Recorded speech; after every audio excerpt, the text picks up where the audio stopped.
साची कहे तोरे आपन से हमारी साची कहे तोरे आपन से हमारी अंगना में आए बहार भौजी अंगना में आए बहार भौजी लक्ष्मी की सूरत ममता की मूरत लक्ष्मी की सूरत ममता की मूरत लाखों में बहार भौजी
और चाहेंगे जितने लोग आगे खड़े हैं, एक मिनट भैया, जितने लोग आगे खड़े हैं सभी साइड हो जाए क्योंकि हमारे उधर कैमरा वाले भाई को दिक्कत है। भैया आप बैठ जाइए, इधर जगह है। कैमरा के आगे जो भी खड़े थोड़ा सा कैमरा के आगे जो लोग खड़े हैं वो नीचे बैठ जाइए। बैठ जाइएगा तो आसानी होगा ना, साइड हो जाइए, इधर आ जाइए ना सभी लोग। क्योंकि आज आप नेहा सिंह यादव को यहाँ मंगाए हैं, ये यूट्यूब भाई का योगदान है।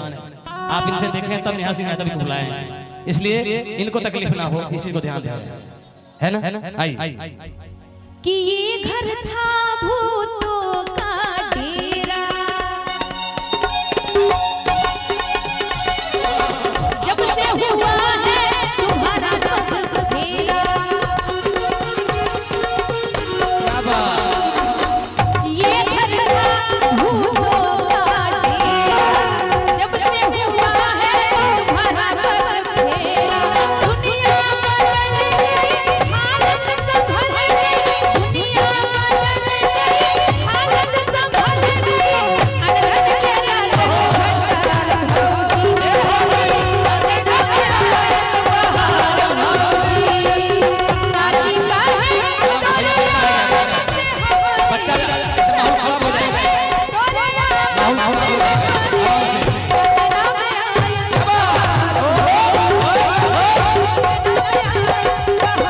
चल गड़बड़ हो जाएगा।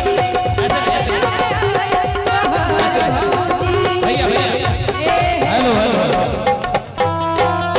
ऐसे उड़ाइएगा, दिक्कत है भैया। ऐसे नहीं उड़ाइए, फिर माहौल खराब हो जाएगा। सुनिए, अगर पैसा देना है तो हाथ में दीजिए, हाथ में दीजिए, उड़ाइए। उड़ाइएगा तो बहुत इधर उधर बच्चा बैठ बबुआ, बैठ जा।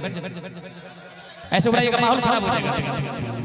देना है तो हाथ में दे दीजिए। हाथ में देना है तो हाथ में दीजिए, नीचे मत उड़ाइए, नहीं तो बच्चा सब ऊपर आ जाएगा। हमारा कैमरा वाला भैया रिकॉर्ड नहीं कर पाएंगे। हाँ, उनको सब करो करे। आइए कि अंगना में आए बहार भौजी, अरे अंगना में आई बहार भौजी, अंगना में आए बहार भौजी।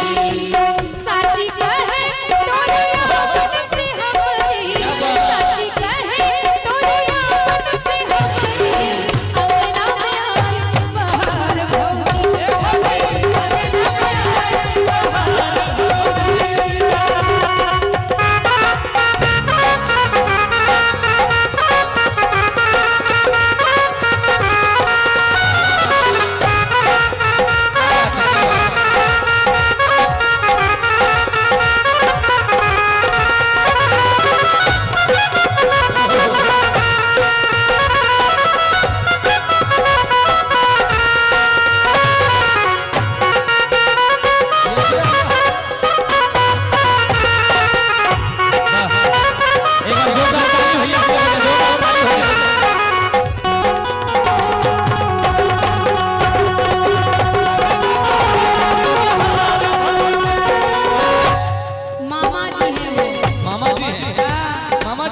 वाह क्या बात है।